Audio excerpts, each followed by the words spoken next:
see folks. And nice.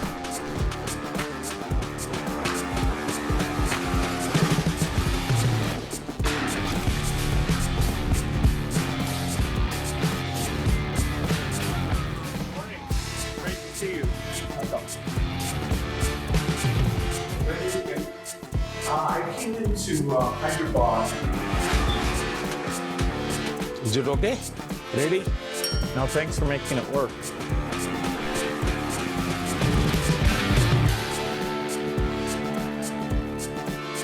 Bill, आपका स्वागत है और मुझे खुशी हुई। वैसे इस बार हमारे मिलने में शायद बहुत बड़ा गैप हो गया। G20 की पहले हमारी काफ़ी बातें हुई थी और आपने देखा होगा कि G20 एक प्रकार से काफ़ी दाएं बाएं चल रहा था। अब पूरी तरह उसका जिस हेतु से G20 का जन्म हुआ उस पर हम एक मेन स्ट्रीम में ले पाए हैं और शायद आप भी अनुभव करते होंगे। Well, the G20 is way more inclusive, and so it was fantastic to see that India, in hosting it, really raised things like digital innovation and how this South-South collaboration can be far more than just the dialogue with the North. It can actually be a system that improves health. And you know, our foundation is so excited about the positive results that you've achieved here in India that we'll be a partner in trying to take that into many other countries. आपकी बात सही है। जब मैं Indonesia में भी G20 में गया था तो दुनिया के सभी देशों की क्यूरियोसिटी ये थी कि आपने ये डिजिटल रिवॉल्यूशन कैसे लाया है। और तब मैं उनको समझाता था, एक तो मैंने इस टेक्नोलॉजी को डेमोक्रेटाइज कर दिया है, ये किसी की मोनोपोली नहीं रहेगी, ये जनता का होगा, जनता के द्वारा होगा और जनता में जो भी उभरती हुई टैलेंट इसमें वैल्यू एडिशन करेगी वो करती चलेगी, ताकि कॉमन मैन को भी टेक्नोलॉजी पर विश्वास पैदा होना चाहिए। जैसे 10 डॉक्टर होते हैं, सब MBBS होते हैं, लेकिन एक डॉक्टर के पास ज़्यादा लोग जाते हैं क्योंकि उसका भरोसा बन गया है। In areas like digital government, India is not only adapting technology, but it's actually leading the way. What are some of the things you're excited about? Health, agriculture and education. मैंने जो आरोग्य मंदिर बना है, 2 लाख आरोग्य मंदिर, आयुष्मान आरोग्य मंदिर विलेजेस में, ये जो मेरे हेल्थ सेंटर है उनको मैं डायरेक्टली मॉडर्न टेक्नोलॉजी से बेस्ट हॉस्पिटल के साथ उनको जोड़ देता हूँ। पहले शुरू में उनको लगता था कि डॉक्टर तो है नहीं, मुझे देखे बिना कैसे बताता है, लेकिन बाद में उनको समझ आया कि टेक्नोलॉजिकल इंस्ट्रूमेंट और सैकड़ों किलोमीटर दूर बैठा हुआ डॉक्टर भी उनको सही डायग्नोसिस कर रहा है, सही एडवाइस कर रहा है। तो लोगों का कॉन्फिडेंस बढ़ रहा है। जितना बड़ी हॉस्पिटल में होता है उतना ही छोटे आरोग्य मंदिर में हो रहा है। तो ये डिजिटल प्लेटफॉर्म की कमाल है। और दूसरी पर एजुकेशन, मैं बच्चों को बेस्ट एजुकेशन पहुंचाना चाहता हूँ। टीचर की जो कमियां हैं उसको मैं टेक्नोलॉजी से भरना चाहता हूँ। दूसरा, बच्चे का इंटरेस्ट विजुअल में है, स्टोरी टेलिंग में है, तो उस प्रकार के कंटेंट बनाना, उस दिशा में मैं काम कर रहा हूँ ताकि बच्चों को लगना चाहिए। और मैंने कुछ सर्वे किया, मैंने देखा बच्चों को बड़ा मजा आ रहा है। मेरे यहाँ एग्रीकल्चर में भी मैं बहुत बड़ा रिवॉल्यूशन ला रहा हूँ और मैं माइंडसेट बदलना चाहता हूँ। In one of the themes I think India brings to technology is that it should be available for everyone, actually lifting up those who need it the most. जब मैं दुनिया में डिजिटल डिवाइड की बात सुनता था, मैं कहता मेरे देश में मैं ऐसा कुछ नहीं होने दूंगा कि डिजिटल डिवाइड हो। और डिजिटल पब्लिक इंफ्रास्ट्रक्चर ये अपने आप में बहुत बड़ी रिक्वायरमेंट है। आज मेरे यहाँ गांवों तक मैं ये डिजिटल फैसिलिटी पहुंचाना चाहता हूँ। तो मुझे लगता है वो बहुत बड़ा टारगेट ग्रुप है। महिलाएं तुरंत नई चीज़ों को स्वीकार करती है, ये मेरा अनुभव है मेरे देश में। उनके अनुकूल कौन सी चीज़ें मैं टेक्नोलॉजी में ले जाऊंगा तो वो एकदम से एक्सेप्टेबिलिटी बनती है। मैंने एक कार्यक्रम लिया है, नमो ड्रोन दीदी। उसके पीछे मेरे 2 लक्ष्य हैं। एक तो मैं भारत के गांवों में 3 करोड़ महिलाओं को लखपति दीदी बनाना चाहूँ, और वो भी एक गरीब परिवार से।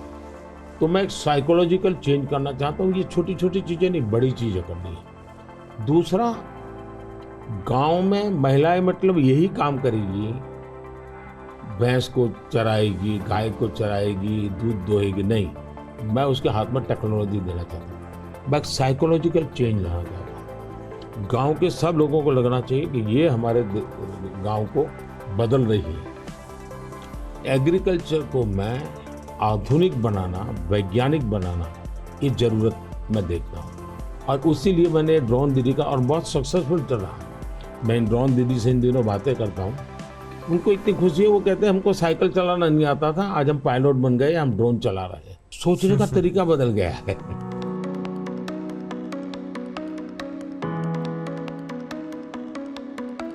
मैंने अफ्रीकन कंट्रीज के बहुत से लोगों से बात की। मैंने उनको कहा कि मैं इसमें आपकी मदद करने को तैयार हूँ, क्योंकि ये सबको समान अवसर देता है और डेमोक्रेटाइज, ये उसका मेन पॉइंट है, उसको नहीं छोड़ सकते आप। अब आपने देखा होगा कोविड में दुनिया सर्टिफिकेट नहीं दे पा रही थी। मेरे यहाँ मुझे वैक्सीन लेना है तो मैं कोविन ऐप पर जाकर के कितने डिस्टेंस पर मुझे मिलेगा, कौन सा टाइम स्लॉट मिलेगा, और मेरा सर्टिफिकेट भी मुझे within fraction of second मिल जाता था। और कोविन मैंने ओपन सोर्स कर दिया था, कोई भी उसका उपयोग कर सकता है। तो ये मेरा होगा, उसका कारण डिजिटली बहुत लाभ हुआ है मेरे देश में। और हम शायद जो इंडस्ट्रियल रिवॉल्यूशंस हुए, फर्स्ट सेकंड, हम पीछे रह गए क्योंकि हम गुलाम थे। ये चौथा जो इंडस्ट्रियल रिवॉल्यूशन है, जिसमें डिजिटल एलिमेंट सबसे बड़ा है, और भारत इसमें बहुत कुछ प्राप्त कर लेगा, ऐसा मेरा विश्वास है। Yeah, I think the key point is that the digital infrastructure just gets keeping richer. You know, a lot of people know about the identity system and the digital payment systems, and that the government, by taking virtually all the government payment programs now and digitizing those, that alone saved a lot of money and it created access on a more equal basis. But now as you're moving into the different areas, advice for farmers, registering their land, tutoring for kids, and the health records, connecting all of those, that's kind of a second phase. And we're just at the beginning now of the third phase, where these advances in artificial intelligence will come on top of that and make the value even better. आपने सही कहा, AI का महत्व बहुत है। और मैं तो कभी कभी मजाक में कहता हूँ, हमारे देश में माँ को आई बोलते हैं, माता को बहुत से राज्यों में भाषा बोलते हैं आई। अब मैं कहता हूँ हमारे यहाँ बच्चा पैदा होता है तो आई भी बोलता है, AI भी बोलता है। वो इतना एडवांस हो गया है। अब देखिए मैं कैसे उपयोग करता हूँ, मैं आपको बताऊँ, जिसको देखकर आपको भी खुशी होगी कि कॉमन मैन कैसे AI का उपयोग कर सकता है। जैसे मैंने G20 में AI का बहुत उपयोग किया। मेरे पूरे G20 का परिसर था, उसमें पूरा का पूरा AI का उपयोग करके सारे इंटरप्रिटेशन की व्यवस्था मैंने AI से की। मैंने मेरे सभी ड्राइवर्स को मोबाइल फ़ोन पर ऐप डाउनलोड करवा दिया, उसके साथ बैठे हुए गेस्ट उनको करवा दिया। मान लीजिए वो फ्रेंच भाषा जानते हैं तो ड्राइवर के पास ऐप में फ्रेंच की व्यवस्था थी, वो ड्राइवर के साथ फ्रेंच में बोलते थे, ड्राइवर अपनी लैंग्वेज में सुनता था, ड्राइवर अपनी लैंग्वेज में जवाब देता था। यानी ड्राइवर के साथ कम्युनिकेशन किसी भी लैंग्वेज में वो कर सकते थे। मैंने अभी एक प्रयोग किया, मैं काशी तमिल संगमम में कार्यक्रम करता हूँ, तो काशी में तमिलनाडु के लोग आए हुए थे, तमिल भाषा मैं बोल नहीं सकता हूँ, तो मैंने AI का उपयोग किया। मैं हिंदी में बोला और सबने मेरा भाषण तमिल में सुना AI के द्वारा। उसी I am using my NaMo app, और मैं AI का बड़ा उपयोग करता हूँ और मेरे लिए पूरे देश में बहुत काम आता है। ये मेरा फोटो बूथ है। अब आप सेल्फी ले लीजिए इस पर, take the selfie. Okay. Yes. Wow. So you can see. Wow. Not only this, since last 20 years, मेरे साथ आपके जितने भी फोटो होंगे, जितने भी मेरी फोटो होंगे 20 साल की, सारे इस पर आ जाएंगे। कभी और किसी पब्लिक फंक्शन में मान लीजिए आपका एक 1/10 पार्ट दिख रहा है, तो वो फोटो में भी अगर मैं दिखता हूँ और आपका 1/10 भी दिखता है, वो भी उसको वो रिकॉग्नाइज करके ले आता है। तो आज टेक्नोलॉजी का कैसे उपयोग हो सकता है, और मैं मानता हूँ कि इस प्रकार के प्रयोग हमें वैल्यू एडिशन करते हैं। अब पहले क्या होता था, मैं कहीं जाता था, कोई फोटो मांगता था, देते थे। आज मैं कहता हूँ भाई तुम AI पर जाओ, मेरे नमो ऐप पर जाओ, फोटो बूथ में जाओ, खुद की सेल्फी ले लो, आपको आपके साथ मेरा जितना भी फोटो होगा कि कोने में आप खड़े होंगे तो भी मिल जाएगा। तो हमने थोड़ा रोजमर्रा की जिंदगी में लोगों की मदद करने के लिए उपयोग करना चाहिए। तो मेरी कोशिश होती है कि पहले उसको कंफर्ट लेवल देना, उसको लगना चाहिए हाँ यार ये तो मेरे काम का है। जब काम में होता है तो फिर उसको इनोवेशन करता है, वो नई चीजें जोड़ देता है। I'd love to hear your view on how India sees AI. अगर हम AI को एक मैजिक के टूल के रूप में उपयोग करेंगे तो शायद बहुत बड़ा अन्याय हो जाएगा। या AI का उपयोग अपने आलसीपन को बचाने के लिए मैं करता हूँ कि भाई मुझे किसी को चिट्ठी लिखनी है, मैं ड्राफ्ट नहीं करूँगा, मैं ChatGPT को कह दूंगा कि मेरी चिट्ठी ड्राफ्ट करके दे दो, तो ये गलत रास्ता है। मुझे तो ChatGPT के साथ कंपटीशन करना चाहिए, मैंने उसके साथ लड़ाई लड़नी चाहिए कि नहीं तुम ठीक नहीं कर रहे हो, तुम ये शब्द की जगह ये क्यों नहीं लाए, तो मैं AI से आगे जाने की कोशिश करूँ। अब जैसे हमारे यहाँ बहुत सारी लैंग्वेजेस हैं, बहुत सारी बोलियां हैं, मैं AI को कहता हूँ आप इन बोलियों को पकड़िए। मेरे एस्ट्रोनॉट्स को इंट्रोडक्शन के लिए गया था, तो हमारे एस्ट्रोनॉट्स किस प्रकार से काम करने वाले थे, तो रोबोट से मैं बात कर रहा था। मैंने रोबोट से काफ़ी बातें की और मैंने देखा कि मैं अलग अलग टोन में बोलता था, थोड़ा लहजा बदल के बोलता था, और मैं देख रहा था कि वो मुझे प्रॉपर रिस्पॉन्ड कर रहा था। फिर मैंने उसका नाम बदल करके पूछने की कोशिश की, तो फिर उसने रिस्पॉन्ड नहीं किया। तो मैंने कहा आपका AI, मैंने 3 मिनट 4 मिनट बात किया, अभी तक वो मेरी आवाज़ को रिकॉग्नाइज नहीं कर पाया। जब तक मैं उसका नाम नहीं बोलता हूँ वो मुझे रिस्पॉन्ड नहीं कर रहा। मैं वो चाहता हूँ कि मेरे आवाज़ को सेंस करे, और भले ही मैं उसका नाम न बोलूँ लेकिन वो मेरे से बात करे। तो उन्होंने कहा ठीक है, विल डू दिस। तो मैं हर बार नई चैलेंज देता रहता हूँ। Yeah, it's early days in AI, and I think everyone who uses it, in the same day you're surprised at how good it is, and you're also surprised at how bad it is. It'll do things you think are hard, and then it'll fail to do some things you think are easy. I started my trip here in Hyderabad, which was a nice occasion because Microsoft is celebrating 25 years in the country, and that's been such a fantastic experience. So I was definitely challenging the team there. Hey, we have to make the accuracy better. And for now, it's like a co-pilot. It helps suggest things, but the final decision about medicine or the letter you want to write, the final decision, we still have to review that, even though it may make us a bit more creative and a bit more productive. It seems like AI is a huge opportunity, but there's some challenges that come with that. How do you think India will approach that? देखिए, AI ने जो challenges खड़ी की है वो मैंने देखा है कि इतनी ही अच्छी चीज अगर प्रॉपर्ली ट्रेन किया बिना किसी के हाथ में दे दी जाए तो वो मिसयूज होने की संभावना ज़्यादा है। अब मैंने AI से जुड़े सारे ब्रेन से उनसे भी बात की। मैंने कहा शुरू में हमने कोई भी AI जनरेटेड चीज़ है तो उस पर आना चाहिए वाटरमार्क कि ये AI जनरेटेड है, ताकि कोई मिसगाइड ना हो। और ये बुरी चीज नहीं है, सिंपली इट्स AI जनरेटेड, तो मैं उसका वैल्यू समझ लूंगा। डीप फेक भारत जैसे डेमोक्रेटिक कंट्रीज में और इतनी विशाल कंट्री में कोई एक डीप फेक में कुछ भी चीज डाल दे, जैसे मेरे ही वॉइस में कुछ ऐसी गंदी चीज डाल दे, तो शुरू में तो लोग मान जाएंगे, तो बहुत बड़ी आग लग जाएगी। तो ये जरूरी है कि डीप फेक AI जनरेटेड और ये सोर्स है, ये आज शुरू के दिनों में, आगे चल करके क्या होगा जरूरत नहीं पड़ेगी शायद, लेकिन ये हमने कुछ डूज एंड डोंट्स उस पर सीरियसली सोचना पड़ेगा। उसी प्रकार से मैं AI से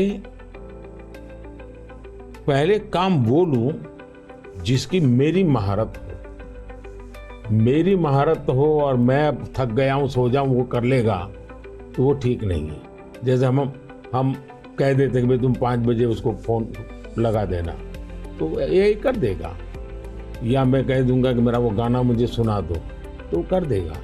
तो मुझे पता होना चाहिए ना कि भाई मुझे इस समय किस गाने को सुनने की जरूरत है, मेरे लिए क्या रिक्वायरमेंट है। अगर मैं ये ना कर दूं, मेरे से टूल का ही उपयोग करने के लिए खेल खेलता रहूं, तो शायद मैं वैल्यूएशन नहीं कर पाऊंगा, टाइम पास कर लूंगा। In the AI world, data is so important, and yet, people have concerns, privacy concerns. How do we strike the balance there? Data एक बहुत बड़ा इश्यू बना हुआ है, हमने उसकी सिक्योरिटी भी देखनी चाहिए। भारत में कानूनी व्यवस्था तो की है, लेकिन लोगों को भी अवेयर करना पड़ेगा। अब जैसे मैंने आज हमारे देश में यूनिवर्सिटीज वगैरह सारे सर्टिफिकेट क्लाउड में रखवा देता हूँ, ताकि खर्चा भी बचता है और जो भी रिक्वायरमेंट मिल जाती है। मेरे यहाँ कंप्लाइंसेस की ज़रूरत होती थी, मेरे सारे कंप्लाइंसेस की कोई ज़रूरत नहीं है, आप अपना डेटा एक क्लाउड पर डाल दीजिए, मुझे आपका आइडेंटिटी दीजिए, मुझे जो ज़रूरत है मैं उसमें से ले लूँगा। तो मैं नागरिकों का ईज ऑफ लिविंग के लिए टेक्नोलॉजी का बहुत उपयोग कर रहा हूँ। दिनों सर्विसेज के लिए पहले करता था, अब मैं ईज ऑफ लिविंग के लिए कर रहा हूँ। Yeah, data is definitely, it's going to be very exciting that we'll be able to preserve privacy and still learn a lot from the data. Like which crop should you plant? If we get all the data from the farmers without their names, so we don't invade their privacy, but giving better farmer advice, or seeing here in India, the top 10% of teachers are so good, and saying, okay, what are they doing, and how do we spread that to the other people? Or even if there's some new nutrition approach, sometimes it works and sometimes not. And so because you have the medical record, the ability to kind of track and say, okay, this is working very well, or this isn't, we can be a lot smarter without threatening individual privacy. मैं इसको दो तरह, एक हमें common man को भी quality data के लिए ट्रेन करना पड़ेगा। हमारे डेटा में क्वालिटी होनी चाहिए, क्लैरिटी होनी चाहिए। दूसरा, डेटा ओनर को मालूम होना चाहिए कि जो मेरे से डेटा मांग रहा है वो किस काम के लिए मांग रहा है। अगर वो उसके साथ एग्रीमेंट करके उसमें से कमाई करना चाहता है तो उसको अलाउ करना चाहिए कि और पहला, उसको प्रायोरिटी रिसर्च के लिए होनी चाहिए। रिसर्च के डेटा की वैल्यू ज़्यादा ना हो, ताकि वरना रिसर्च बहुत महंगा हो जाएगा। और रिसर्च करने वाले इंस्टीट्यूट ने भी उसको एश्योरेंस देना चाहिए कि तेरे डेटा का मैं जो उपयोग कर रहा हूँ वो इसी काम के लिए होगा, ये ग्लोबल गुड के लिए है, कॉमन मैन के गुड के लिए। तो मैं मानता हूँ दुनिया में कोई भी व्यक्ति इनकार नहीं करेगा। I think it's interesting that some of these digital systems create efficiency by getting rid of the middleman, and that's super beneficial.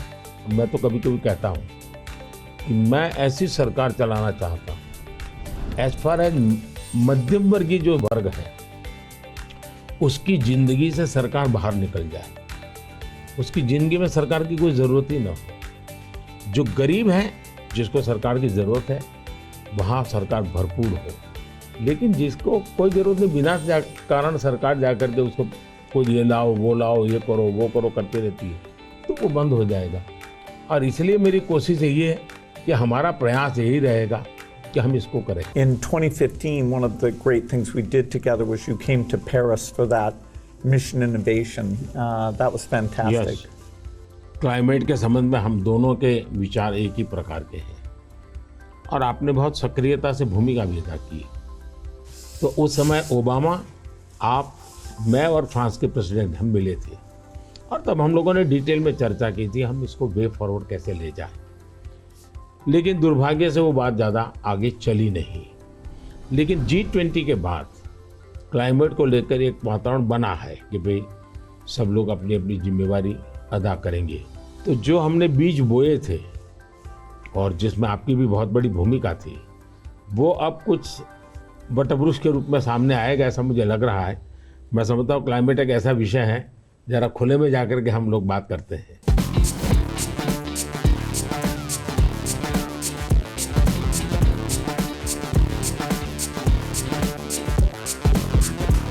If you're ever coming to the United States, I'd love to have you come to Seattle. I'll be happy to come. No, fantastic. I'm over here. Yeah. Is it okay? Huh? हाँ।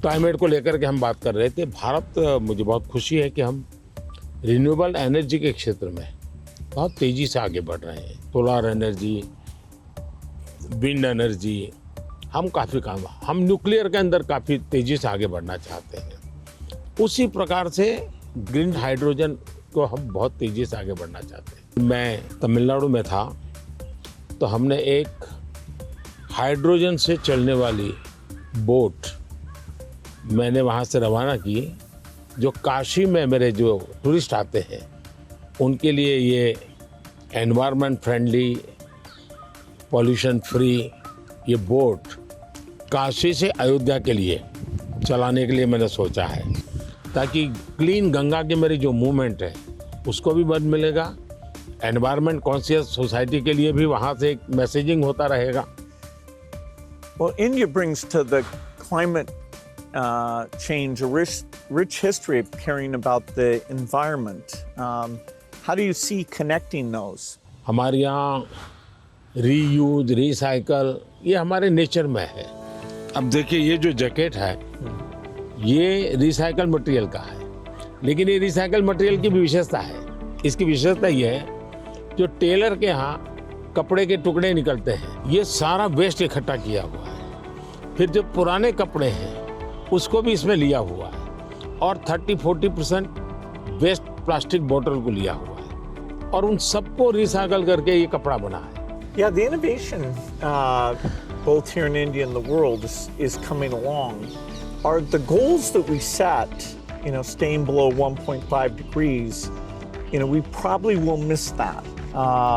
Even 2 degrees isn't going to be so easy. And the thing you and I really emphasized in Paris is the need for innovation. If the green approach can be made as cheap or cheaper than the old approach, then the adoption will be very good. If it's more expensive, it's not clear who's going to be willing to pay for that. Should the rich countries pay for that? It's not fair to tell India to slow down, building basic infrastructure just because the West had those emissions. But you'll have to have some adaptation because there will be some warming, particularly which farmers will have to take into account. मुझे लगता है कि हमने 2-pronged strategy की तरफ जाना चाहिए। एक तो है इनोवेशन, और इनोवेशन में हमारी जो रिक्वायरमेंट्स हैं वो क्लाइमेट फ्रेंडली कैसे हो, नेचर फ्रेंडली कैसे हो, उसमें इनोवेशन हो। भारत ने अभी अपने इस बजट में 1 लाख करोड़ रुपए का कॉर्पस फंड बनाया है और यंग जनरेशन को हमने कहा है कि आप इनोवेशंस के लिए आइए। 50 साल तक इंटरेस्ट फ्री लोन हम देंगे और आप इनोवेशन कीजिए। 1 लाख करोड़ रुपए का जो अपकमिंग टेक्नोलॉजीज है, फ्यूचरिस्टिक टेक्नोलॉजी है, उस पर आप रिसर्च करिए, इनोवेशन कीजिए। तो मैं एक तरफ उनको प्रोत्साहित करूँ, लेकिन दूसरी एक बात है जिसको गंभीरता से लें, और ये वो लाइफस्टाइल। और इसलिए मैंने मिशन लाइफ शुरू किया है। और मैं जब लाइफ कहता हूँ तब लाइफस्टाइल फॉर एनवायरनमेंट, क्योंकि हमारी रोजमर्रा की जिंदगी में अगर हम क्लाइमेट फ्रेंडली लाइफस्टाइल स्वीकार नहीं करते, प्रो नेचर हम जीवन नहीं जीते हैं, तो हम बाहरी कितने ही प्रयास क्यों न करें, हम नए नए इनोवेशन करेंगे, नई नई चीजें जोड़ते जाएंगे, हम अपनी जिंदगी को ऐसी कैसे बनाए। अब हमारा मुसीबत क्या है, हमारा प्रगति का आंक क्या, तो भाई कौन सा देश कितना स्टील उपयोग करता है, कौन सा देश पर कैपिटल कितना एनर्जी कंज्यूम करता है, उसके आधार पर उस देश की इकोनॉमी में जा। अगर ये पैरामीटर रहेंगे तो फिर वो इलेक्ट्रिसिटी कंज्यूम करने के लिए कोशिश करेगा, स्टील कंजम्पशन की कोशिश करेगा, फिर स्टील उत्पादन के लिए लगेगा, तो स्टील उत्पादन में कार्बन का प्रॉब्लम करेगा। मतलब हमने हमारी सोचने के तरीकों बदलना पड़ेगा। जब सोचने के हमारे पैरामीटर, जिंदगी के पैरामीटर, प्रगति के पैरामीटर हमने क्लाइमेट फ्रेंडली बनाने चाहिए। आज हमारे प्रगति के सारे पैरामीटर एंटी क्लाइमेट है। बिजली कंजम्पशन के आधार पर प्रगति नापी जाती है, स्टील कंजम्पशन के आधार पर प्रगति नापी जाती है।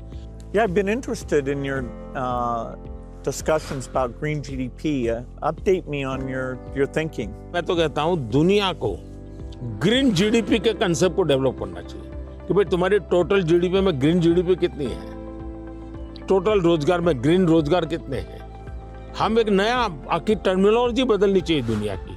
तो मैं समझता हूँ कि समस्या का समाधान हो सकता है, लेकिन अगर मैं कहूँगा मैं तो जितना उपयोग करता हूँ करूँगा, मैं तो इतनी बिजली उपयोग करूँगा, मैं इतना पानी बर्बाद करूँगा, मैं ये करूँगा। Now, getting consumers involved in this, where they prefer the product that's the clean product when they're buying a car, when they're buying any product, and changing their food consumption. You know, even if they don't go all the way to be a vegetarian, they can eat less beef and more chicken, or less chicken and more fish. You know, they can moderate a bit, and you know, we know that also has some health benefit as well. Not only that, मैं तो कहता हूँ vegetarian में भी सोचने की improvement जरूरी है। वेजिटेरियन में जैसे मिलेट, मैं यूएन के साथ मिलकर के मिलेट ईयर मनाया। मिलेट का फायदा यह है कि एक तो बिल्कुल बंजर भूमि में मिलेट पैदा होता है, मिनिमम पानी चाहिए, कोई फर्टिलाइजर नहीं चाहिए, और ये सबसे उत्तम प्रकार का फूड है, ये सुपर फूड है। अगर हम मिलेट को प्रमोट करते हैं तो वेजिटेरियन होने के बावजूद भी बहुत सी चीजें हैं जो ज्यादा नुकसान करने वाली है, उसमें भी अगर मिलेट पर शिफ्ट करते हैं तो बहुत फायदा हो सकता है। Yeah, when I was in Odisha, they were talking about how millet had been popular a long time ago, and then it came out of favor, and now there's a joint program with the foundation and the government. It's coming back up, and they even took me to some shops where the women were there showing these very nutritious, and actually they tasted good to me, millet crops. So that's a good message मैं for the देख world. रहा हूँ जी, millet में इतना बढ़िया production आना शुरू हो गया, अच्छी अच्छी कंपनियां मिलेट प्रोडक्ट में आ गई, और एक प्रकार से उसका वैल्यू एडिशन हो गया। मैं और कॉमन अब फैशन हो गई। हमारे यहाँ 5 स्टार होटल में जाइए तो मिलेट का मेनू अलग देते हैं, नॉर्मल वेजिटेरियन फूड का मेनू अलग देते हैं, और ज़्यादा तो लोग मिलेट मेनू और उसके कारण मेरे छोटे किसान की इनकम भी बढ़ी है और पानी बहुत बचत हो रही है, तो बहुत बड़ा फायदा होने लगा है। Well, during the pandemic, you know, it was fantastic that the vaccines got invented, and India made a lot of those. Sadly, in many countries, the fear of vaccination and even rumors about vaccines became a big problem. And you had actually very little of that here in India. So I'm curious, how did you manage the communication, and why do you think it came out better here? बहुत ही बढ़िया सवाल आपने पूछा है। एक तो मैंने virus के खिलाफ ये लड़ाई जो है ये हम सबकी है, ये लोगों को प्रशिक्षित करने पर बल दिया। ये वायरस वर्सेस गवर्नमेंट नहीं है, ये लाइफ वर्सेस वायरस की लड़ाई है। ये पहली मेरी फिलॉसफी थी। दूसरा, मैं डे 1 से कम्युनिकेट करने लगा सबसे डायरेक्ट, मेरे देश के लोगों से बात। मैं खुद सारे प्रोटोकॉल पब्लिकली फॉलो करने लगा। सब चीजें पब्लिकली मैं उदाहरण के रूप में जाने लगा लोगों के सामने। फिर मैंने कहा भाई ताली बजाओ, थाली बजाओ, दिया जलाओ। हमारे देश में इसकी बड़ी मजाक करने के प्रयास हुआ, लेकिन मुझे लोगों को विश्वास में लेना था कि भाई हमें ये लड़ाई साथ लड़नी है।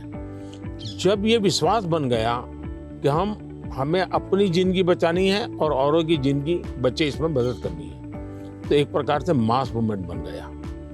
और उसके कारण मुझे बाद में जो भी चीज कहता था देशवासियों को, वो मुझे मदद करते। फिर मुझे क्वेश्चन नहीं करते थे कि मास्क लगाना चाहिए कि नहीं लगाना चाहिए, उनको लगता था। और लोग भी एक दूसरे को कहते थे मास्क लगाओ। तो ये जन आंदोलन बन गया। एंड डेमोक्रेटिक वे में डंडे से काम नहीं होता है। आप लोगों को एजुकेट कीजिए, उनको कन्विंस कीजिए और उनको साथ लेकर के चलिए। ये मेरा बहुत बड़ा अभियान रहा और उसके कारण मुझे वैक्सीन में बहुत बड़ी सभा, किसी ने मुझे रोका नहीं। आर्थिक रूप से मुझे बहुत बड़ा बोझ आया क्योंकि मुझे वैक्सीन बनाने में रिसर्च करनी थी। फिर विश्वास दिलाना था कि यही वैक्सीन चलेगी, तो मैं खुद सबसे पहले वैक्सीन लेने लगा। और मेरी 95 एज की मेरी माँ थी उस समय। मेरी माँ ने भी पब्लिकली वैक्सीन लिया, तो मैंने उदाहरण करके दिखाया, तो लोगों को भरोसा पड़ा कि भाई ये जिंदगी बचा सकती है। आने वाले दिनों में मैं सर्वाइकल कैंसर को लेकर के, खास करके बच्चियों के लेकर, मैं भारत में इस बार बजट में हमारी जो साइंटिस्ट हैं उनको बजट देना चाहता हूँ। और मैं उनको कहना चाहता हूँ इसमें भी आप लोकल रिसर्च कीजिए, वैक्सीन बनाइए और बहुत ही कम पैसों में मैं मेरे देश की सभी बच्चियों का वैक्सीनेशन करूँ और किसी भी बच्ची को कैंसर की संभावना ही न रहे वो स्थिति पैदा करूँ। उस दिशा में इन दिनों मैं काम कर रहा हूँ। जब मेरी नई सरकार बनेगी तो मैं सबसे पहले उस दिशा में काफ़ी पैसे रिसर्च में लगाना चाहता हूँ ताकि मेरी बच्चियों की जिंदगी बचे। मैं एक इंटरेस्टिंग बात बताना चाहता हूँ। सरदार वल्लभ भाई पटेल 1930 के आसपास अहमदाबाद म्युनिसिपल कॉरपोरेशन, उस समय नगर पालिका होती थी, उसके मेयर थे। और उस समय एक एपिडेमिक की स्थिति पैदा हुई, वैक्सीनेशन करवाना था। कुछ लोगों ने रिलीजियस कारणों से उस समय वैक्सीन लेने से मना कर दिया, रेजिस्ट किया। तो सरदार वल्लभ भाई पटेल ने बड़ा कड़ाई की और कंपल्सन किया कि भाई मुझे सारे की जिंदगी बचानी है। यानी ये रेजिस्टेंस दुनिया के हर देश में सदियों से चला आया रहा, लेकिन अगर उसको ओपन अप करके हम करें तो शायद ठीक हो जाता है। तो मैंने सुना है कि आप गुजरात में स्टैच्यू ऑफ यूनिटी पर जा रहे हैं, आपने शायद उसके विषय में कुछ पढ़ा होगा, आपने जाने का कार्यक्रम बनाया है तो। No, I'm very much looking forward to that. You know, I understand it's quite grand, much bigger than the Statue of Liberty. So that'll be fun to see. And also to meet some of the women's groups there and hear how they've gotten involved in tourism or how they see all the work that they do. इसकी बड़ी interesting story है, background information मैं आपको देना चाहूँगा। सरदार वल्लभ भाई पटेल की विशेषता ये रही थी, भारत को एक करने में उन्होंने बहुत बड़ी भूमिका निभाई थी, यूनिटी में बहुत बड़ा रोल किया। तो मैं जब गुजरात का मुख्यमंत्री था, मैंने एक मास मूवमेंट शुरू की। मैंने लोगों को अपील की कि हर गांव से मुझे खेत में जो उपयोग किया है औजार, उसका लोहे का टुकड़ा चाहिए। हर गांव से एक लोहे का टुकड़ा चाहिए, और वो चाहिए क्या, जिसका कभी न कभी खेत में औजार उपयोग किया है। तो हिंदुस्तान के 6 लाख गांवों से मैंने किसानों से लोहे का टुकड़ा इकट्ठा किया, उसको मेल्ट किया और उसका मैंने स्टैच्यू में उपयोग किया है। दूसरा, मैं हर गांव से मिट्टी लाया, उस मिट्टी का मैंने एक यूनिटी वॉल बनाया है। तो हिंदुस्तान के 6 लाख गांवों की मिट्टी उसमें है, और मेरा उसके पीछे स्पिरिट है यूनिटी का। हमने इतने बड़े देश की विविधताओं के बीच में एकता कैसे बनानी, उसके लिए मैंने स्टैच्यू बनाया। और स्टैच्यू ऑफ लिबर्टी से ये डबल साइज का है, ये दुनिया का सबसे बड़ा ऊंचा स्टैच्यू, और कम से कम समय में बनाया। Yeah, I hope they have a video of the construction because I'm always fascinated how do you assemble something like that? इसका पूरा एक मैंने किताब निकाला है स्ट्रक्चरल इंजीनियरिंग का पूरा।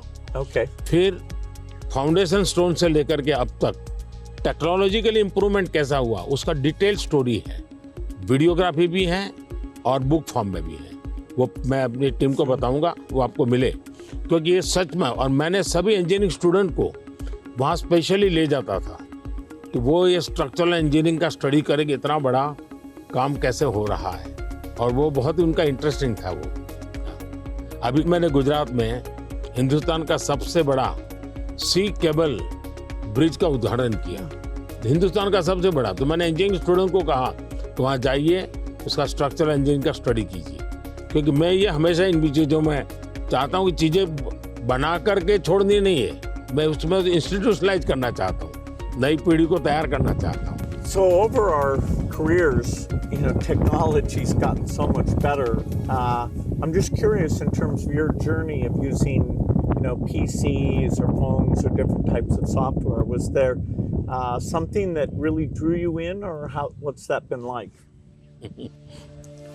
एक तो मुझे पागलपन है टेक्नोलॉजी का, खुद एक्सपर्ट नहीं हूँ, मेरी क्यूरियोसिटी रहती है, बालक की जैसे रहती है वैसे रहती है। मुझे बहुत याद है, बहुत पहले मेरे पास एक गैजेट था, हाथ में रखने वाली छोटी सी डायरी थी, अच्छी थी लेकिन थोड़ा वेट था।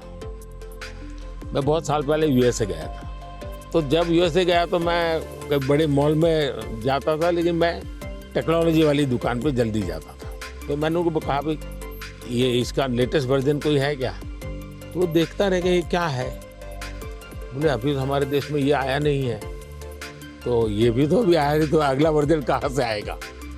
तो मैं इतना एडवांस चीज़ों को ढूंढता रहता था, देखता रहता था, लेकिन मैं टेक्नोलॉजी का गुलाम नहीं हुआ, मैं किसी से बंधा नहीं हूँ।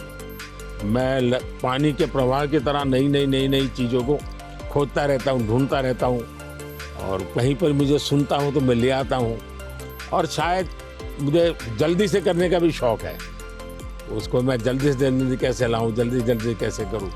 जैसे एआई दुनिया के चर्चा करने लगी तो मैं एआई के पीछे मैं क्या कर सकता हूं। दूसरा, मेरा ध्यान किसी चीज़ को देखता हूं, उसका मल्टीपल यूटिलिटी क्या होती है, और मेरी सब फैकल्टी उस पर काम करना शुरू कर देती है। मैं कोई चीज़ देखता हूँ तुरंत मेरे नहीं ये नहीं, ऐसा करो ऐसा करो ऐसा करो। तो ये शायद मेरा गॉड गिफ्टेड मेरा नेचर है। जो मैं समझता हूँ हमारे जो दर्शक हैं उनको शायद कुछ ऐसी चीज़ें हैं सुनना बहुत अच्छा लगेगा। आपकी ज़िंदगी के विषय में जो सुना है कि भाई गैरेज में आपने ज़िंदगी की शुरुआत की और वहाँ से यहाँ पहुँचे, उस जन्म में सबसे संतोषजनक पल कौन सा आया होगा? I'm so lucky. I was born at a time when the chip miracle happened. I got a very good education. I have kind of an optimistic view, so dropping out of school to take risk didn't seem that dangerous to me. I have to say, though, the most exciting thing is when you see people using the technology. When you go into a classroom and you see people using it. In a certain sense, I always wanted software for my own curiosity, and that I could take courses online and all that, and to see that other people, not only does it work for them, but it's kind of empowering them. That's been very gratifying. We still have a lot of limitations, but in that event with all the Microsoft India employees, it was kind of a milestone to see, okay, what had been a dream now was a group of brilliant people taking it to the next level. मेरे यहाँ relaxation auto pilot है, और वो मेरे जिंदगी को मिली हुई एक स्पिरिचुअल प्रसादी है मेरे गुरुजनों से, जो मुझे बहुत बड़ी ऊर्जा देती है। काम ज़्यादा कर सकता हूँ, करता हूँ, वो मेरा कोई फिजिकल एनर्जी के कारण है ऐसा मुझे नहीं लगता है, मेरे कमिटमेंट के कारण है। मेरे मन में हमेशा एक इमोशनल अटैचमेंट है कि जो मिशन मेरे सामने है मैं उसको जीता हूँ। मैं मिशन के लिए जुड़ जाता हूँ, जो इसलिए मुझे और कुछ दिखता नहीं है। तो एक तो ये वो कारण है। दूसरा, मेरा शरीर का ट्रेनिंग ऐसा हो गया, I can say body training. जैसे मेरी बहुत कम नींद है, मैं लेट नाइट तक काम कर सकता हूँ, मैं आज भी बहुत जल्दी उठ जाता हूँ और मैं हमेशा फ्रेश रहता हूँ। और ये कारण था मेरा, जब एक कालखंड था जब मेरा हिमालयन लाइफ था, तो उसमें एक हमारी परंपरा रहती थी, जो संन्यास्त परंपरा में ब्रह्म मुहूर्त में स्नान करना, तो करीब वो 3:20 3:40 के बीच में होता है सुबह मॉर्निंग में। तो मैं उन चीज़ों से बड़ा आदी बना हुआ था, तो मेरा बॉडी एक प्रकार से ट्रेन हो चुका है और इसलिए मुझे रिलैक्स करने के लिए कुछ एक्स्ट्रा किसी चीज़ की ज़रूरत नहीं पड़ती। और उसके कारण एक कमी भी है कि मैं कोई एक्स्ट्रा एक्टिविटी जानता भी नहीं हूँ, क्योंकि मैं इसी में लगा रहता हूँ, अपने काम में नया नया करता रहता हूँ। तो ये एक अच्छाई भी है, कमी भी है। Well, we've had fantastic partnership working together, and I see many opportunities to do even more. So look forward to talking again, whether it's the next time I'm here or hopefully I'll see you in Seattle sometime. मुझे बहुत अच्छा लगा और कई विषयों पर ऐसे गप्पे मारने का मौका मिला। वैसे भी जब भी मैं आपके साथ मिला हूँ, मैंने आपका काफ़ी समय भी लिया है हमेशा, क्योंकि आप पूरी दुनिया घूमते हैं, आपके मन में गरीबों के लिए कुछ करना, न्यूट्रिशन में कुछ करना, एजुकेशन में कुछ करना, हेल्थ में करना, ये मैंने फील किया है कि आप मन से कमिटेड हैं। तो मुझे हमेशा लगता है कि आपके पास नए विचार होते हैं, नए, और आज भी आप नए विचारों के लिए उत्साहित होते हैं। आप आराम से ज़िंदगी गुजारना नहीं चाहते, तो इसलिए मुझे हमेशा आपके साथ बात करना अच्छा लगा है और मुझे हमेशा कुछ न कुछ जानने को मिला है, सीखने को मिला है। और मैं सोच भी नहीं सकता हूँ कि आपका राजनीति से कोई लेना देना नहीं है। मैं पूरी तरह राजनीति में डूबा हुआ व्यक्ति हूँ, लेकिन हमारे बीच में ऐसी वेवलेंथ है कि हम दोनों अगर साल में 4-6 बार नहीं मिलते तो कभी महसूस होती है। लेकिन आज आए, आप समय निकाला, मुझे बहुत अच्छा लगा। मैं आपका बहुत आभारी हूँ। Thank you. Thank you. Sir. Thank you.